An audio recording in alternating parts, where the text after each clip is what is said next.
We do over $320 billion worth of trade.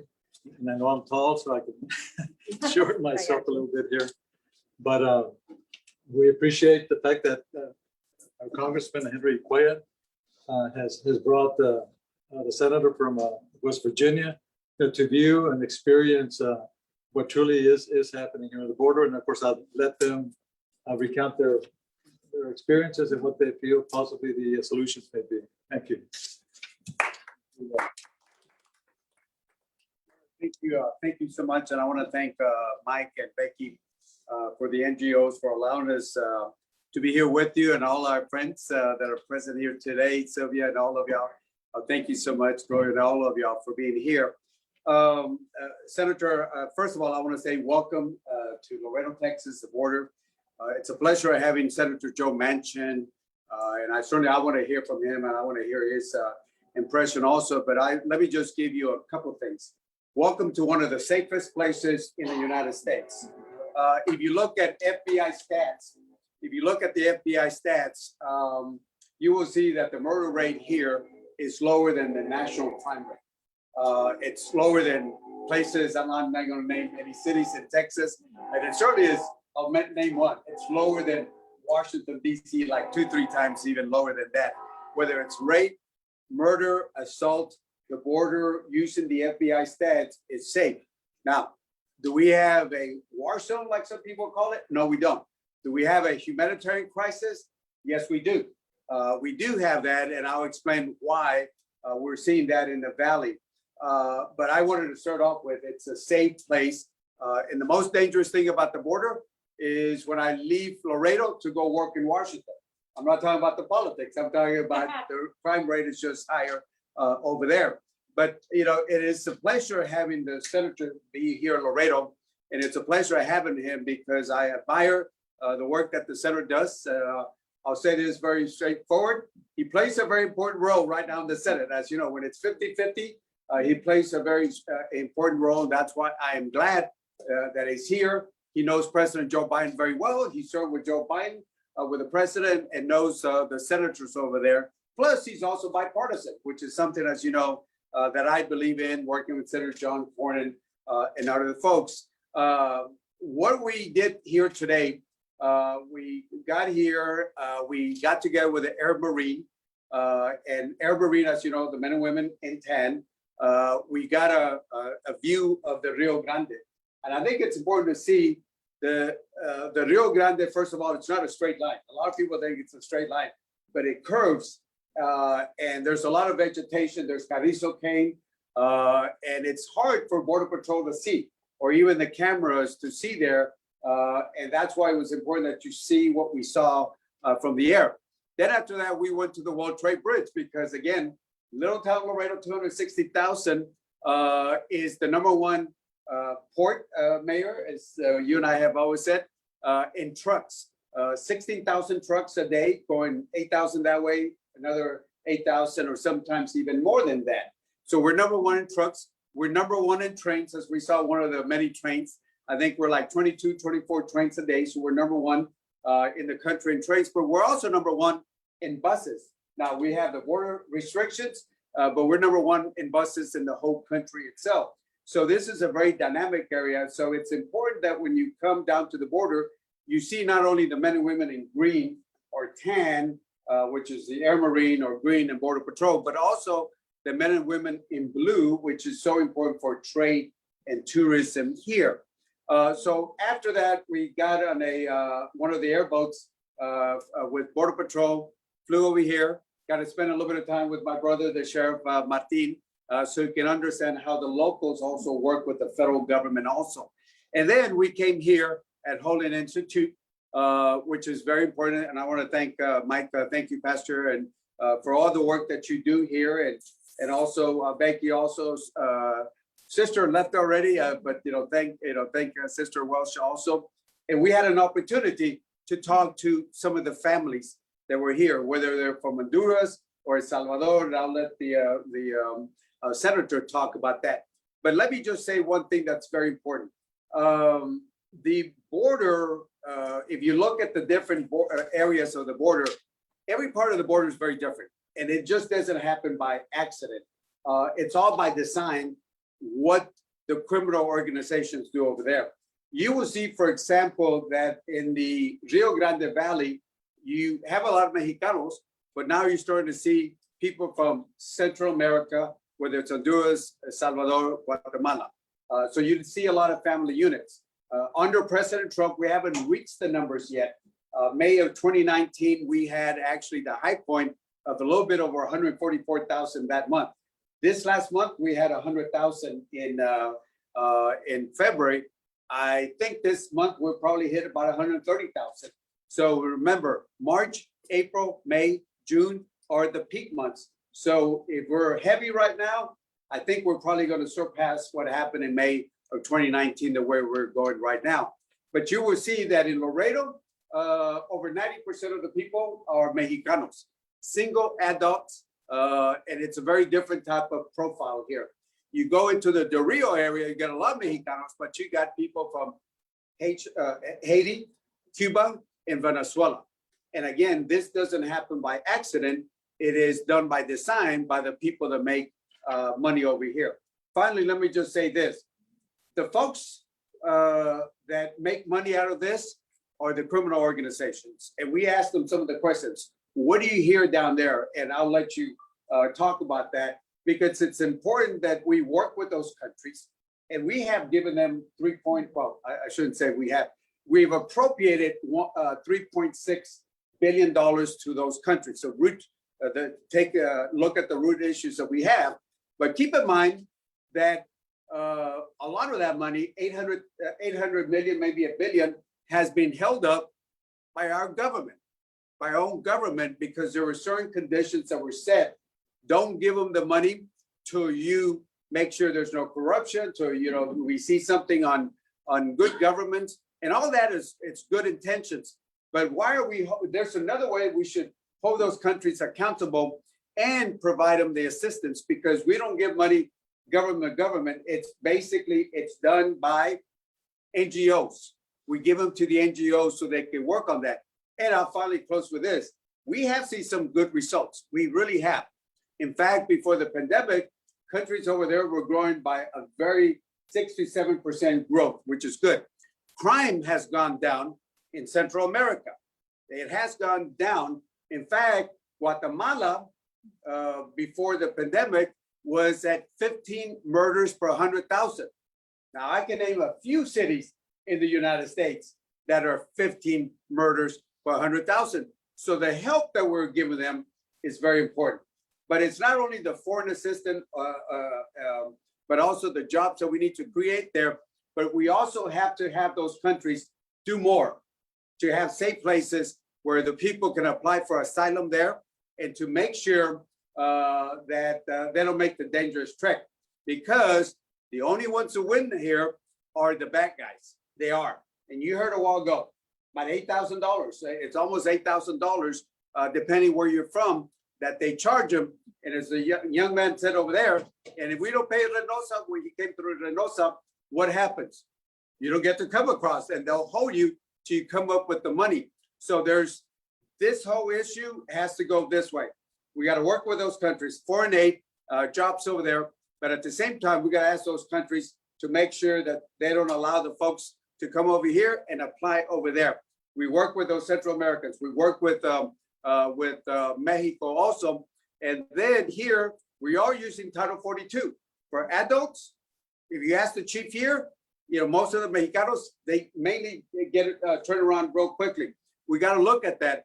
And also, we got to ask HSS to move a little quicker on this, because Border Patrol is holding people right now, and they're getting 1,800, 2,000 people a day in the valley. They don't have the space, and then there's not enough people to send over, because HSS has the luxury of saying, no more. We don't want any more people coming in. We don't have the space right now. Border Patrol has no choice. So there's people coming in, and they can't let people out. And right now we're trying to find space. I mean, think about it. There's one place that's a livestock place. So we keep animals there. Now we're keeping human beings there. And there's different facilities. So we got to do more with HSS. But at the same time, we're seeing some things that, quite honestly, Senator, and I'll finish with this, is we're releasing people without even a notice to appear, NTA.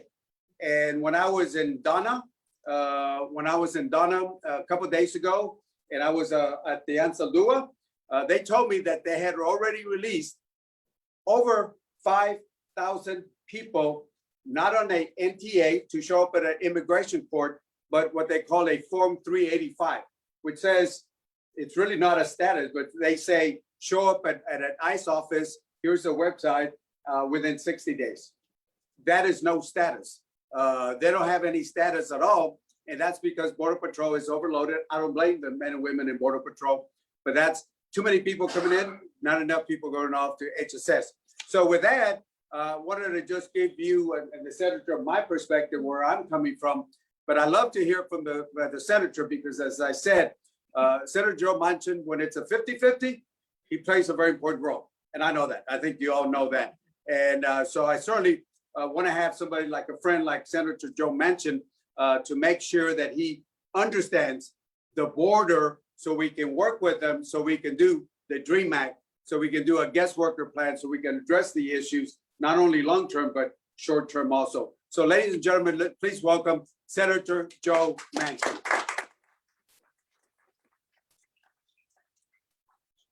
You're gonna have to go file on that one. Very high. First of all, let me just tell you what a pleasure and it's truly an honor for me to be here in your beautiful city of Laredo and back in Texas. I have a daughter who lives in Houston, and her and her husband have 3 little children, our grandchildren. So I get a chance to kind of do a double visit. But I'm here because of my dear friend. Congressman Henry Cuellar is someone that we all respect, that we all know, and we call him our friend. Henry crosses both sides of the aisle very easily to talk to everybody in a very friendly Laredo way, if you know what I mean. And I think that makes it pretty special. To Mike and to all of you here at the holding community, God bless you. I'll say something about that later because it really touches me what you all have done, giving of yourself. I want to say something about the Border Patrol. I was able to see like 3 branches of Border Patrol working in conjunction, and it made such a difference to watch them, how they coordinate and the work that they do, that I would have never imagined how in-depth this is and how committed they must be to do this type of work. And also knowing what Laredo is, a strategic economic port for us. And I mean a land port for us. It's unbelievable. The amount of economic activity here. I mean, I look at the trains, I looked at the trucks, I flew over, I was on the river to see what you all deal with on a day-to-day basis. In 2013, we did an immigration bill and the Senate passed it. I was part of that, and I come from West Virginia, one of the least diverse states in the nation.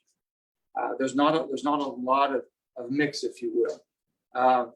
We have very little immigration, so the only thing that the people, my constituents, will know is what they see on television, is what they see by our reporters about what side of the aisle they may be reporting from, pro or con. To see the human element and see it up close and personal, to be able to talk to people just a month ago that came here to Mike, to you all at the community center here, to see how that kind of changes their life and they feel so much safer. But they have said, and we're in talking to them in depth, Henry and I were talking to them and asking questions about how they came, how they got here, how much it cost to get here, bringing a little child, and everyone knows the rules. The criminal element knows the rules better than I think most of us in America know. They prey on that. That's their livelihood. And they're preying on human suffering, which is intolerable, should be to all of us. How can we prevent that from happening? First of all, the wonderful country that we have here, the largeness of our country, and the economic might that we have. And we should be able to go into Guatemala, into Honduras, into Central America, and protect the people that need protected there. We should be able to go through the process of the asylum process of vetting them and doing all of the things that necessary before they come here. It would be safer. It would be much more humane. It would be much more cost effective for each one of them, the sacrifices they make. It's something that we should be doing. How is that going to happen? Well, we're going to have to be what some people might interpret as being very difficult, very strong, very, very tough. And by being tough, we're going to be tough on crime. We're not going to allow crime to prosper on the backs of people who are from the human suffering and trying to get to this country under any condition. That's not going to continue. We can't let it. So I'll go back to Washington. I'll be able to speak to the president, the same as Henry will. We'll be able to speak to our colleagues and explain to them it is beyond time, past time to do immigration reform. Immigration reform should be a pathway to citizenship. People that have been here, they might have come here the wrong way, but they came here for the right reason. They've been here, they've been productive. We have children that came here that have no other home but America. There should be a pathway for that for our dreamers. And there should be basically the security of our border using all the technology that we have available. We have the most technological advances ever made before. I've just seen your tower and your radars and all of that scanning. So much different than what we had 10 years ago. All of this can be done and we can protect that. And the people coming here will be basically vetted in their own countries, coming for the right reason. If that means a moratorium for 90 days to stop everything, to say, take a breath, let's make sure that we put this on the highest priority that we have for the human element that we should all be concerned about. So I look at how you should do this and how you can do it. You can't do it unless both sides are talking. Henry and I come from the central part of our party. We are the centrist, the middle. We say we are it's not the popular middle anymore, and it's not the crowded middle anymore, but we are the middle. And that's where you get things done, you know. And we come from the Democratic side of the aisle. Our friends come from the Republican side. We just talked to John Cornyn, dear friend of mine, and him and Henry are very close, do a lot of work together. So this can happen. Common sense can prevail. And that's what we're hopeful for. That's what we're working on. So we're going to continue basically to take what we learned today, what we feel that we have seen today, and take it back home. A lot of our colleagues come to the border, but they don't come as much to Laredo as they might go over into where the children's shelters are. That's the one that tugs at your heart. I understand that. But think of all the criminal elements that preyed on those kids to get here. Think of all the sacrifices their families made. We should not put them in harm's way. That should not happen. So we need to look at some of the pieces of legislation we've had and some of the rules we've had before that have worked, some that haven't worked, but in the long run, how do we protect people? How do we secure our borders? How do we make sure that we're giving the treatment basically as human beings? I've always said this, my wife and I got very much involved, and we call the 5 promises.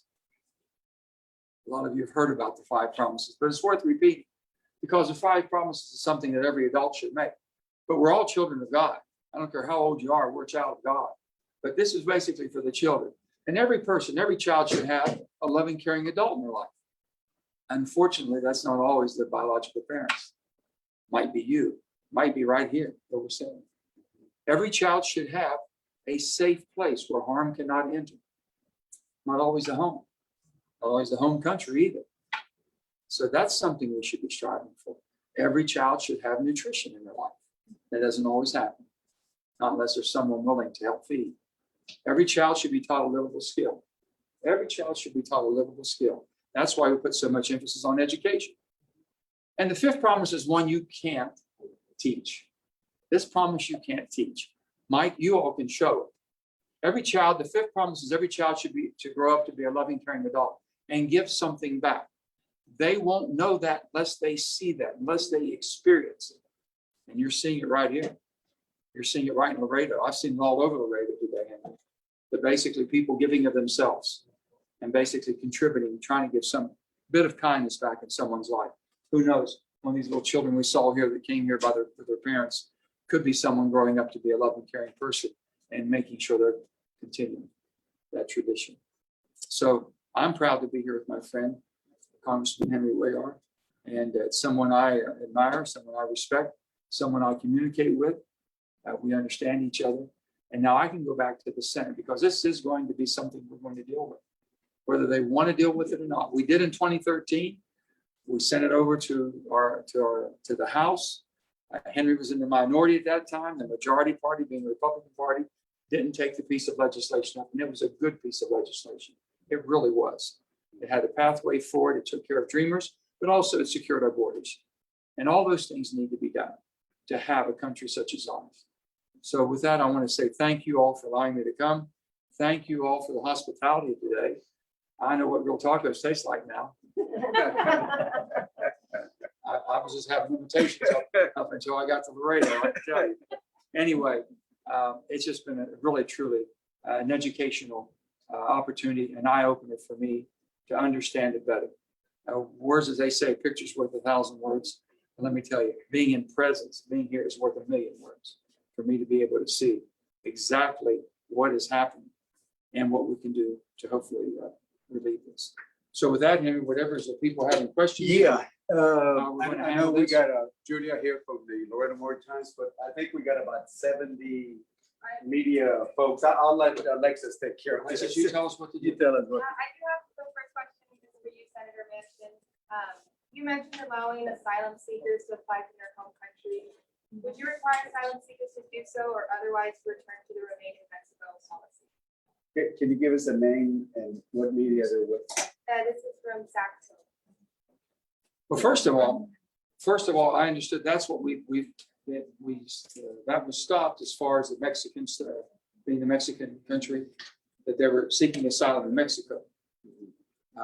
If that's what we need to do immediately until we're able to get to the countries that have the safe havens. But to me, the ultimate thing would be is asylum seekers in their own countries. They should not have to be preyed upon to come to Mexico in order to try to get into the United States. They should stay in Guatemala. They should stay in their own home countries where they're coming from, most of it, and be basically vetted there to find out if truly asylum is something that they qualify for and are able to be transported to our country safe and not being preyed upon. So I would say that that's the most, to me, the most priority, highest priority we would have. I said this, many years ago, 20, 30 years ago, we saw what an epidemic that domestic violence was in our country. And at that time, we decided to do something about it. We put domestic shelters in almost every community in America because we were going to determine to protect those that were basically seeking safety. We can do the same in the countries, our neighboring countries, not that far from us, on the same continent. I don't know why that can't be done. That's what my priorities would be. Yeah, hey, good afternoon. My name's Ashley Soriano. I'm with KPNS in Laredo. So I know that each party tends to have their own argument on each side, but I'm going to ask you guys what I asked your colleagues on the other side of the aisle, Sure. And that's, well, I have two questions here. Is it really truly any one person's fault? Some blame the current president, some blame the previous administration. Additionally, with MPP arrivals that came through Laredo recently the other day, some are claiming that the detention centers and the holding facilities, they're inhumane and this is not good for them. But at the same time, the MPP arrivals who came in, one man said that while he remained in Mexico, he witnessed the kidnapping of the priest, never to be found again. He was almost kidnapped. So what really is the solution? I mean, it's inhumane here. Is it inhumane there? Could you kind of touch on that? Yeah, and let me first, you said, usually when you talk to Republicans, she can close her eyes, you can hear Republicans speak, then when you're talking to a Democrat. And what we're trying to do is address both the push factors and the pull factors. Republicans usually talk about the pull factors. Oh, what are the policies here? The employers that hire people over here. And then you hear the Democrats and they talk about the push factors: crime, poverty, hurricanes, drought, what pushes people over here. In my opinion, you got to address all those factors, because if you don't address those factors, you're not going to get very far. Let me start off with those countries over there. First of all, do we want to invest? Yes. We've invested $3.6 billion in Central America from 2016 to 2021. The problem was, you hear some Democrats say, well, Trump stopped the money. He actually did it. I was involved in 2014 where Kay Ranger, myself on the House side, and then the senator over there, we added the first $750 million. It did get reduced to $505 million this last year, but that's $3.6 billion. Why? And half of that money, at least $800 million hasn't been provided because there were certain conditions added by one particular senator, which I'm not going to mention, not present here, that said, don't give the money till you address certain conditions. Well, we still need to get the assistance to the people. There are NGOs, because we never give money directly to them. So we got to work on that and look at it. We have seen some progress by the monies that we invested. I mean, look at Guatemala. Their crime is 15 murders for 100,000. I'll mention one city, Chicago. They're the same. And so those are things that we need to look at. But the other thing, short term, we need to tell those countries to do more. For example, Mexico got a couple million, 2.5 million vaccines. I know when the vice president spoke to the president of Guatemala, I knew that the president over there was going to ask her for vaccines, which I think we need to work with them. And they said, we don't want it for free. We'll buy for it, but we need some of the vaccines like we did from Mexico. So there's certain, I don't want to call it vaccine diplomacy, but there's certain things that we can get those countries to do more and certainly work with Mexico to do that. Once we get over here, there are certain policies that we need to look in place. Title 42, it's been used right now. I want to see more of those asylum claims done over there. Even the individual that we heard of, he said, I don't mind applying over there, but I want to feel safe in order to do it. So there's a lot of things that we need to address. And finally, let me talk about detention. You hear about detention, and I think Julia has been written on this.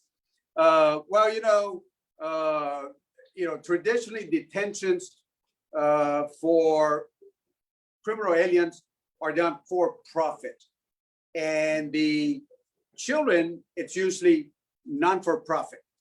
I don't know if you know this, but they just this administration awarded a contract for a for-profit place in Carrizo. So you got the big one, and then they should have opened another one for about 500 beds for profit individuals, because again, there's no space. I mean, why is it that Coliseum, and I say this without due respect to San Antonio, I want to thank them, that's a livestock place where we keep animals. Where we keep animals out of livestock. Now we're keeping individuals. What is it, about 500 kids, 500 boys up there? So again, we're only looking at kids when they come over here. But if people are against trafficking and smuggling, why do we only look at it after the kids get over here? Don't you think the kids got smuggled and trafficked when they were in those countries and they came in through Mexico? That's trafficking.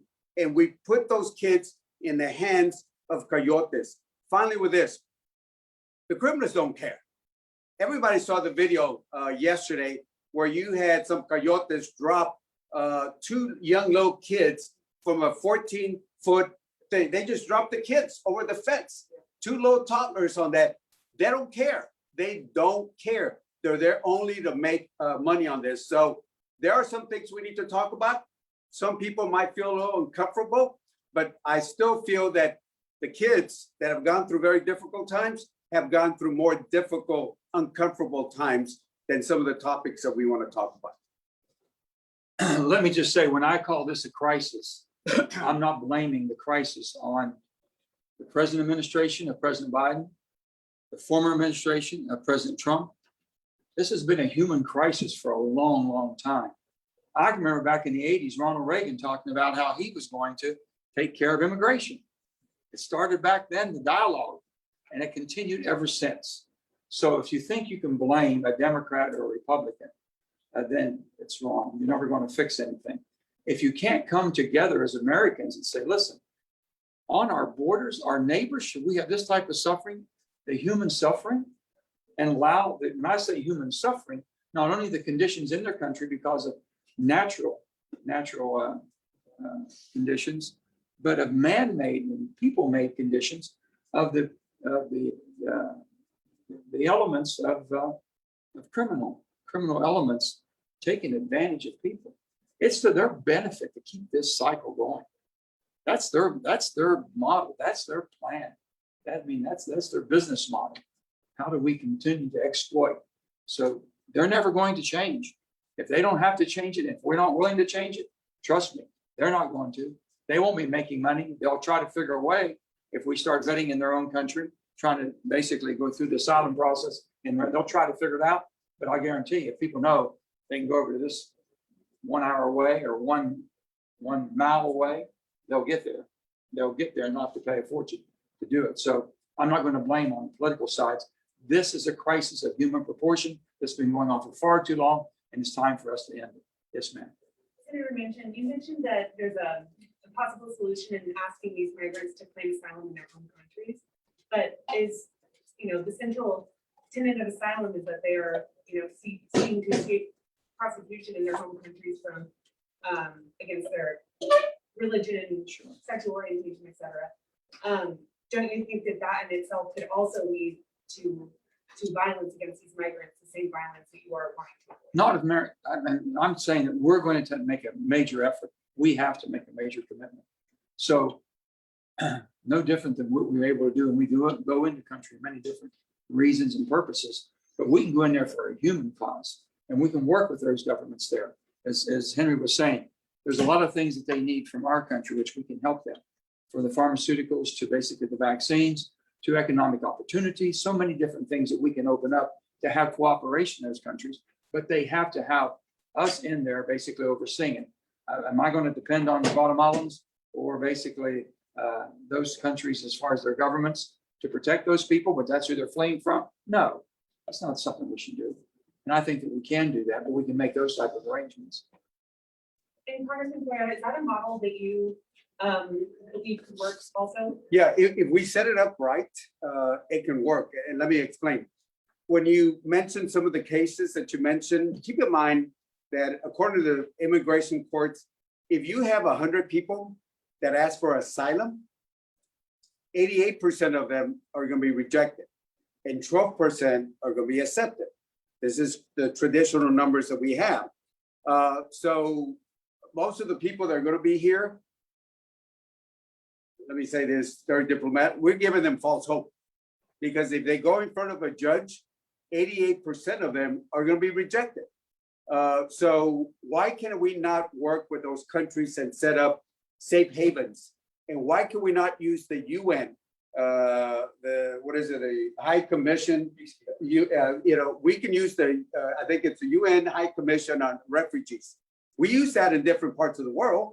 In fact, we're using the UN right across here so they can test the MPP before they come over. So there are ways that we can do this. And again, I would refer people back to 2015.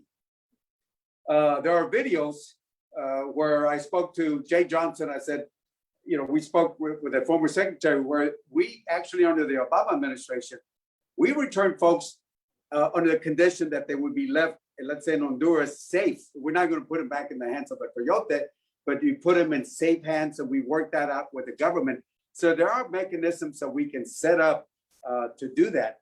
And the UN needs to play a role on it. We're not going to put anybody back in the hands. I know sometimes people, we're not going to return people out to the desert. Nobody's talking about putting people out in the desert out there. Nobody's talking about that. There are certain ways that we can work with the UN and with those countries as long as they're safe and they can make the application in an efficient way. Because right now it's not working very well. And I'm talking about in those countries. And we need to do that. The investment, and I'll finish with this, does work. Because if you look at the numbers from the investment that we put in Central America root problems, capital growth was going up. This is before the pandemic. Crime was actually went down. But we need to do more. They want jobs. And we need to help them and provide the security that we have over there. But again, I say this, you have 100 people, those are the numbers. 100 people, 88% are going to be rejected. Those are the numbers, only 12%. So in many ways, we're giving false hope to people coming here if we follow the law. And I have some more questions from the chat. Reed Segal from Washington Post, he'd like to follow up on your mention, Senator, of the 90-day moratorium on people coming to the United States. Could you elaborate on that by what you mean and if that's something you're suggesting? I'm just suggesting we need to look at everything humanly possible. We have different laws. 20-some years ago, we changed the laws of children, how we would handle children coming into our country. We need to look at all these laws here to see if they're still applicable, if they're working or not working. If you can't review a law that you've had with the best of intentions in 1990s versus what's happening today, then you know, that's not who we are. Democracy, basically, it's a living, breathing, it changes with the generations. So we need to look at that. You talked about a moratorium. I mentioned the word moratorium. We've got a human crisis that I'm seeing here. I've come here and seen it. So if that means shutting everything down for 90 days of how we have people coming to our country, sending that message that we're not going to be taking people into this country until we get our ability to make sure we're able to do it and do it right. Is that going to put the pressure, or do we put a 90-day moratorium on ourselves to make sure we come up with a safe haven in the country so they can go there? Something has to be done and it has to be expedited. I'm just throwing out different ideas, but I can tell you what I've seen today and the numbers I have heard that are coming through just here in Laredo and how it's expanding and going to get a lot worse. This problem is not going away. This problem will not cure itself. I can assure you, and they're coming in droves. I have a question from Alex Thomas of West Virginia Metro News. That's the most important one. I know, Alex. With Republicans blaming the Biden administration for the current situation at the border, how do you come up with an immigration measure that addresses security concerns and humanity issues? Well, you know, everything we have done, I mean, borders have to be secured, and there's so many different ways to do it. A lot of people thought the wall would solve all the problems. Well, the wall doesn't solve all the problems, and never was it intended to. And if you don't use your security measures that you have and your technology, and basically the human element of the guards that we have is our agents, border agents. Those are the people that we're basically looking at to control this and do a better job than what we're doing right now. But I mean, to blame the Biden administration, I truly believe Joe Biden is the one person that can put the compassion to doing this and doing it right. I truly believe that, and not have that type of an attitude that someone else's responsibility and someone else's fault. We can do that differently than what we've done it before. But we do have a human crisis coming, and the human crisis has been coming quite a period of time. It's coming long before either the Trump administration or the Biden administration. And it seems to continually go in cycles. And what we're seeing today, and the mass of people coming, especially the children, it's something that's going to continue until we do something about it. We need the judges. We need to be able to go through this process, the court process, and we need to basically expedite this so people don't wait 6 or 7 years and get basically spread out through all of America and we never see them again. And then my next question is from Aaron Moon with Channel 13 News in Charleston. There have been reports of empty ICE facilities all over the nation. Is there a plan to get migrants to those facilities versus the overcrowding in Texas and the spending of federal money on staying in different facilities? Yeah, if I get quoted in West Virginia, that made my day. No, let me, first of all, let me first address part of the question that got asked. When they blame President Biden, that's wrong. Because if you look at the numbers, you will see that the numbers actually start rising in August, September, October, November, December, January. The numbers started rising the other administration before on that. And if you look at this chart under the Obama administration and the Trump and then the Biden administration, you will see that the peak points, the highest numbers that came in were under President Trump. And again, I'm not blaming, I'm just giving you the facts, just the facts. The high points were in 2019. We haven't even reached those numbers under what we're seeing right now, the numbers right now haven't even reached what we had under President Trump. So I say that to not pick on anybody, but just to show you what the facts are. Now, ICE, keep in mind, there's 3 categories of people profiles when Border Patrol has them, when they stop them. Number 1, if you are a unaccompanied kid, then you go from Border Patrol to HHS. And when you look at that, you will see that that's a whole different area. Usually it's not for profit, but there's been some exceptions this year where they keep them. The problem is that they don't have enough space. They're using a livestock in San Antonio. Again, without due respect, we thank them for a facility. They got a couple of facilities now in Carrizos and everywhere, San Diego and all that. There's just not enough space because in 1 week, you can fill one of those like this in 1 week. Because if you're getting 1,800 to 2,000 individuals a day in just the valley, that tells you that the numbers are coming pretty high. Then the issue is some people say, well, you're keeping people in those shelters for too long.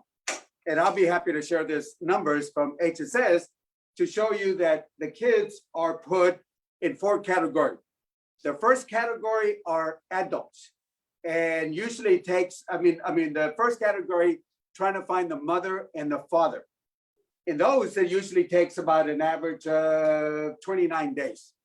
And then there's another category, a second relative, brothers and sisters. Then maybe a grandmother or somebody. Then finally, the 4th category is where they have no sponsor at all, no family. And I think one of the individuals here said, I had no family. Then they usually stay there 126 days, 126. And you heard people, oh, let them out, let them out. But we just can't put kids out there. I mean, we want to make sure that we're putting them in the hands of the right person. So it does take time to do that. Now, ICE is a different thing. ICE will take mainly the adults itself. If you're a criminal alien with a criminal, and in the valley, out of all the numbers of people they've had about 800 to 900 criminals, felons, MS-13, rapists, murderers, name them, among the good people. They've had 800, 900 just from October 1st to now. So ICE will take care of mainly the adults on that, especially if you're a criminal. We don't want them out on the street. Some people say, don't detain them, don't detain them. Give me your address and I'll be happy to send, somebody that has a criminal record if that's what you wish. And then finally, the adults with kids, the family units, those are the ones that are either dropped off at NGOs or dropped off straight at the bus station.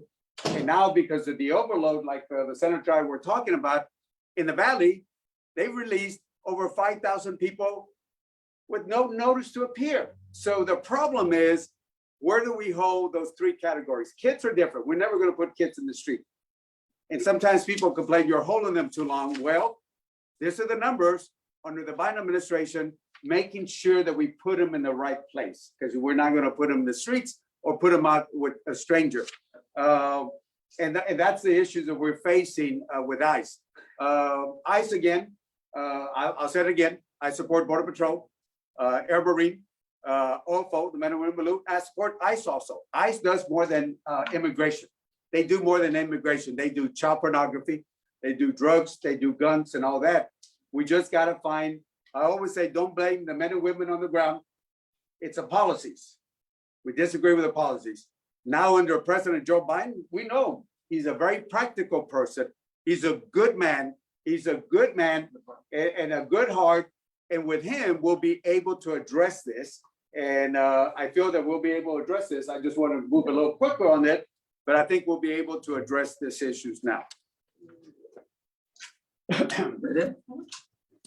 Other questions? We good? Anybody? Julia? Thank you all. Appreciate it. Thank you.